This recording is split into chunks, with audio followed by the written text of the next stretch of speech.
Evo, povodom priča o klimatskim promjenama, čistim tehnologijama, energetskim, evo, to je jedan izazov kojima se bavim, naravno i uz pomoć svojih saradnika, da radimo misionarski.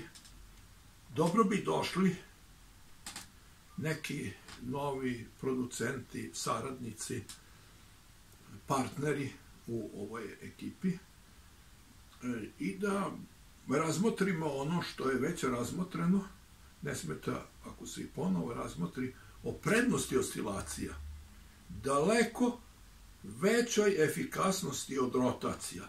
Sadašnja energetika je u začarnom krugu rotacija, a imamo daleko i praktično primenjive oscilacije, što se dokazalo putem replika i naučnih radova, zatim merenja Fakultet tehničkih nauka o velikoj prednosti oscilacija, oscilatornih uređaja, koji mogu imati široku primjenu.